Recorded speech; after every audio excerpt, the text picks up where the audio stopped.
السلام علیکم ورحمۃ اللہ وبرکاتہ نحمدہ ونصلی علی رسولہ الکریم اما بعد فاعوذ باللہ من الشیطان الرجیم بسم اللہ الرحمن الرحیم رب اشرح لی صدری ویسر لی امری واحلل عقدۃ من لسانی یفقہوا قولی۔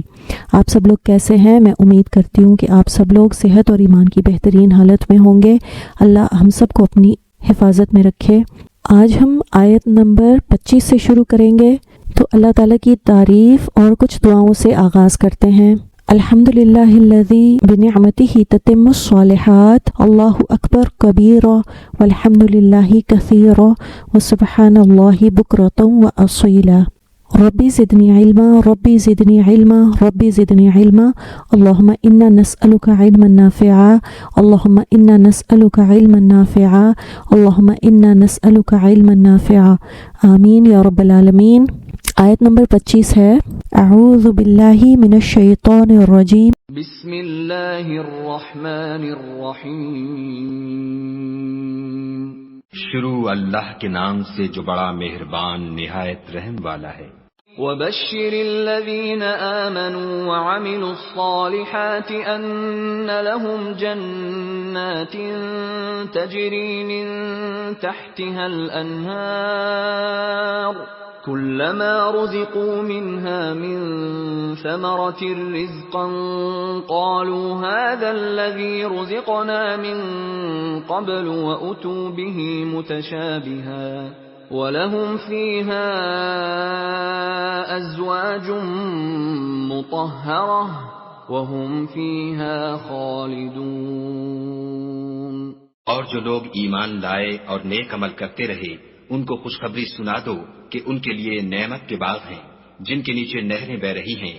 جب انہیں ان میں سے کسی قسم کا میوہ کھانے کو دیا جائے گا تو کہیں گے یہ تو وہی ہے جو ہم کو پہلے دیا گیا تھا، اور ان کو ایک دوسرے کے ہم شکل میوے دیے جائیں گے، اور وہاں ان کے لیے پاک بیویاں ہوں گی اور وہ بہشتوں میں ہمیشہ رہیں گے۔ اور جو لوگ ایمان لائے ہیں اور انہوں نے نیک عمل کیے ہیں ان کو خوشخبری دے دو کہ ان کے لیے ایسے باغات تیار ہیں جن کے نیچے نہریں بہتی ہوں گی۔ جب کبھی ان کو ان باغات میں سے کوئی پھل رزق کے طور پر دیا جائے گا تو وہ کہیں گے یہ تو وہی ہے جو ہمیں پہلے بھی دیا گیا تھا، اور انہیں وہ رزق ایسا ہی دیا جائے گا جو دیکھنے میں ملتا جلتا ہوگا، اور ان کے لیے وہاں پاکیزہ بیویاں ہوں گی اور وہ ان باغات میں ہمیشہ ہمیشہ رہیں گے۔ قرآن کا یہ طریقہ رہا ہے کہ جہاں بھی ایمان کا ذکر ہو تو اس کے فوراً بعد پھر کفر کا ذکر آتا ہے، اور اگر کفر کا ذکر ہو تو اس کے بعد ایمان کا ذکر آتا ہے۔ اسی طرح خوش نصیبوں کے بعد بد نصیبوں کا، اور بد نصیبوں کے بعد خوش نصیبوں کا ذکر بھی آتا ہے، یعنی ایک چیز کے ساتھ اس کے مقابل کا بھی ذکر کیا جائے کہ جب بھی جہنم کا ذکر آتا ہے تو لوگ خوب ڈر جاتے ہیں، تو اس کے بعد پھر اللہ تعالیٰ جنت کا ذکر کرتے ہیں اور اللہ تعالیٰ خوشخبری بھی سناتے ہیں اور انسانوں کو عمل صالح کا یعنی نیک اعمال کرنے کا شوق بھی دلاتے ہیں۔ ہمارے پیارے نبی صلی اللہ علیہ وآلہ وسلم بشیر بھی تھے اور نذیر بھی، یعنی خوشخبری سنانے والے بھی تھے اور ڈرانے والے بھی تھے۔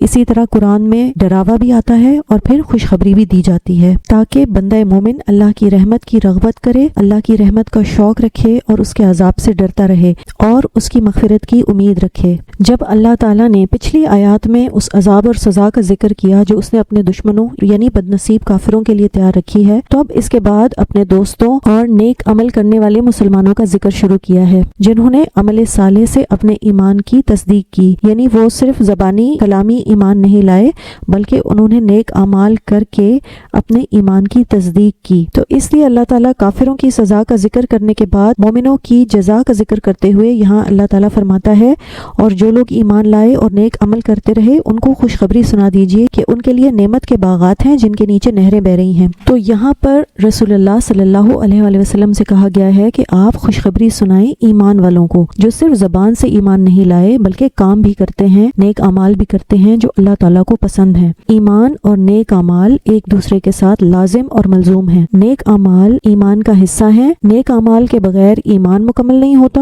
اور ایمان کے بغیر نیک اعمال مکمل نہیں ہوتے۔ عمل صالح کی دو شرائط ہیں۔ پہلی شرط یہ ہے کہ جو بھی نیک عمل کیا جائے وہ اللہ کے لیے خالص ہو، اس میں اخلاص ہو، وہ عمل صرف اور صرف اللہ تعالیٰ کے لیے کیا گیا ہو، اور دوسرا یہ کہ وہ سنت کے مطابق ہو، شریعت کے مطابق ہو۔ جب یہ دونوں کام کریں گے تو پھر مسلمانوں کے لیے خوشخبری ہے کہ ان کے لیے جنت ہے جس میں باغات ہیں، جس میں گھنے اور لمبے سایوں والے درخت ہیں، عمدہ پھل ہیں، اور اس جنت میں رہنے والے انتہائی لطف اندوز ہوں گے، ان ساری نعمتوں سے بہت خوش ہوں گے اور بہت مزے میں ہوں گے۔ جنت کہتے ہیں ایسے باغ کو جس میں گھنے درخت ہوں۔ جنت کی اقسام ہیں، جنت نہ کسی نے دیکھی، نہ کسی نے سنی، نہ کوئی خیال کر سکتا ہے کہ جنت کیسی ہے۔ سب سے اعلیٰ درجے کی جنت ہے جنت الفردوس۔ جنت عدن کی دیواریں سونے اور چاندی سے بنائی گئی ہیں اور اس میں نہریں کھودی گئی ہیں، اس میں درختوں کو کاشت کیا گیا ہے۔ فرشتوں نے جنت کا حسن و جمال دیکھا تو کہا اے جنت تو کتنی خوش نصیب ہے، تو بادشاہوں کی منزل ہے،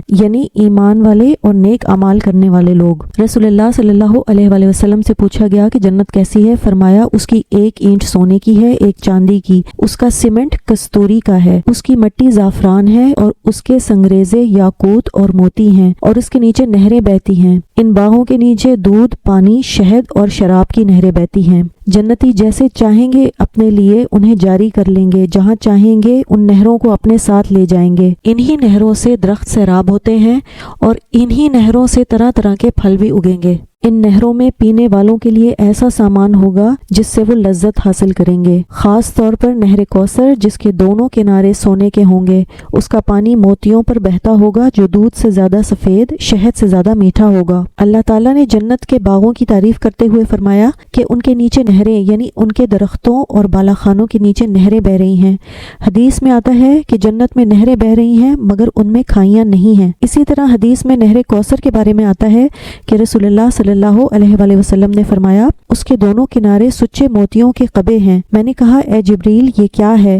عرض کی یہی وہ کوثر ہے جس سے اللہ تعالیٰ نے آپ کو نوازا ہے، اور اس کی خوشبو یا اس کی مٹی خالص مشک ہے۔ صحیح بخاری کی حدیث ہے، اور جنت کی کنکریاں موتی اور ہیرے ہیں، یعنی جنت کے جو پتھر ہیں وہ موتی اور ہیرے ہیں۔ تو ہمیں اللہ تعالیٰ سے دعا کرنی چاہیے کہ وہ محض صرف اور صرف اپنے فضل و کرم سے ہمیں بھی اس جنت میں داخل کرے اور ہمیں اس کی نعمتیں عطا فرمائے۔ آمین یا رب العالمین۔ بے شک وہی خوب احسان کرنے والا نہایت رحم والا ہے۔ حضرت ابو ہریرہ رضی اللہ تعالیٰ عنہ سے روایت ہے کہ رسول اللہ صلی اللہ علیہ وآلہ وسلم نے فرمایا جنت کی نہریں کستوری کے ٹیلوں یا اس کے پہاڑوں کے نیچے سے نکلتی ہیں۔ حضرت عبداللہ بن مسعود رضی اللہ تعالیٰ عنہ نے فرمایا کہ جنت کی نہریں کستوری کے پہاڑ سے نکلتی ہیں۔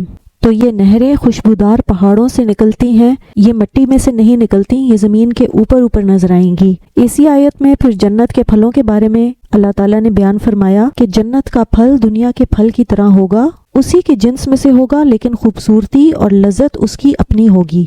ابن ابو حاتم نے یحییٰ بن ابو کثیر سے روایت کیا ہے کہ جنت کی گھاس زعفران ہے، اس کے ٹیلے کستوری کے ہیں، چھوٹے چھوٹے خوبصورت بچے جنتیوں کے پاس پھل لے کر آئیں گے جنہیں وہ کھائیں گے، پھر اسی طرح کے اور پھل لے کر آئیں گے، پھر وہ جنتی کہیں گے کہ یہ پھل تو تم ابھی ابھی لائے تھے، تو یہ لڑکے کہیں گے کہ نہیں انہیں بھی کھاؤ، رنگ ایک جیسا ہے مگر ذائقہ مختلف ہے۔ یہی معنی ہے جو اللہ تعالیٰ نے اس آیت میں فرمایا وَأَتُوا بِهِ مُتَشَابِهًا، کہ وہ دیے جائیں گے اس سے ملتا جلتا۔ ابو العالیہ سے روایت ہے کہ جنت کے پھل اگرچہ ایک دوسرے سے مشابہ ہوں گے، یعنی ایک دوسرے کے جیسے ہوں گے، مگر ان کا ذائقہ مختلف ہوگا۔ اکرمہ بیان کرتے ہیں کہ اس کے معنی یہ ہیں کہ جنت کے پھل بھی اگرچہ دنیا کے پھلوں کے مشابہ ہوں گے، یعنی دنیا کے پھلوں کے جیسے ہوں گے، مگر جنت کے پھل بہت عمدہ ہوں گے۔ سفیان ثوری اپنی سند کے ساتھ حضرت ابن عباس رضی اللہ تعالیٰ عنہ سے روایت کرتے ہیں کہ جنت کی کوئی چیز دنیا کی کسی چیز کے مشابہ نہیں ہے، اس کے جیسی نہیں ہے، ہاں البتہ صرف ناموں کی مشابہت ہوگی، نام ایک جیسے ہوں گے۔ ایک روایت میں ہے کہ دنیا میں جنت کی کوئی چیز نہیں سوائے اس کے ناموں کے۔ جنت کے پھلوں کے بارے میں کہا جاتا ہے کہ لوگ ان سے مانوس ہوں گے، یعنی انہیں جانتے ہوں گے، ان کے لیے نئی چیز نہیں ہوگی۔ علماء کہتے ہیں کہ یہ مشابہت صرف ناموں کی حد تک ہوگی، لیکن ان کا ذائقہ، خوشبو اور لذت بہت زبردست ہوگا۔ اور جنت میں جو بھی پھل ہوں گے وہ سب کی اپنی پسند کے ہوں گے، وہ جو چاہیں گے اس میں سے چنیں گے۔ جنت کے پھل جنتیوں کے آگے جھکے ہوئے ہوں گے اور سبھی میٹھے ہوں گے، اور ان میں گھٹلی بھی نہیں ہوگی، اور وہ بہت نرم ہوں گے۔ پھر اللہ تعالیٰ جنت کے ازواج کے بارے میں فرماتا ہے وَلَهُمْ فِيهَا أَزْوَاجٌ مُطَهَّرَةٌ، اور ان کے لیے وہاں پاکیزہ بیویاں ہوں گی۔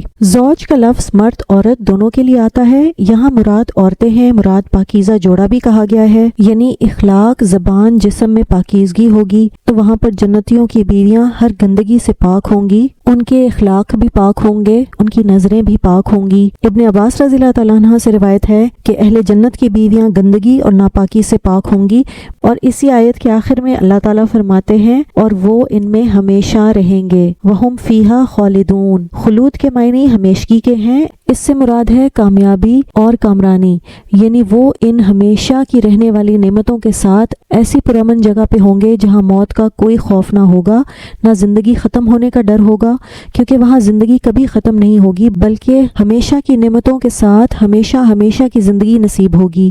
اہل جنت ہمیشہ ہمیشہ کے لیے جنت میں رہیں گے اور خوش رہیں گے، اور اہل دوزخ ہمیشہ ہمیشہ کے لیے جہنم میں رہیں گے اور عذاب میں مبتلا رہیں گے۔ حدیث میں آتا ہے کہ موت کو باندھ کر لایا جائے گا اور اس دیوار پر کھڑا کیا جائے گا جو جنتیوں اور جہنمیوں کے بیچ میں ہوگی۔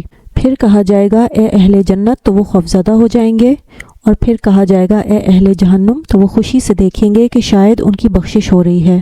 دونوں سے پوچھا جائے گا اسے جانتے ہو؟ دونوں کہیں گے یہ موت ہے۔ تو موت کو اس دیوار پر ذبح کر دیا جائے گا اور جنت اور جہنم والوں سے کہا جائے گا اب تم ہمیشہ زندہ رہو گے۔ یہ دیکھ کر جہنم والے غم سے مر سکتے تو مر جاتے کہ اب موت بھی نہیں ہے۔ تو ہمیں چاہیے کہ ہم ہر وقت دعا کرتے رہیں اور جنت کا سوال کرتے رہیں، اور اللہ تعالیٰ سے ہر اس قول و فعل کا سوال کریں جو جنت میں ہمیں لے جائے۔ اس آیت میں ہمارے لیے سبق ہے کہ صرف ایمان دل میں ہونا کافی نہیں ہے، یا زبان سے صرف اس کا اقرار کرنا کافی نہیں ہے، صرف مسلمان ہونا کافی نہیں ہے، بلکہ اس کے ساتھ نیک اعمال کرنے بھی ضروری ہیں۔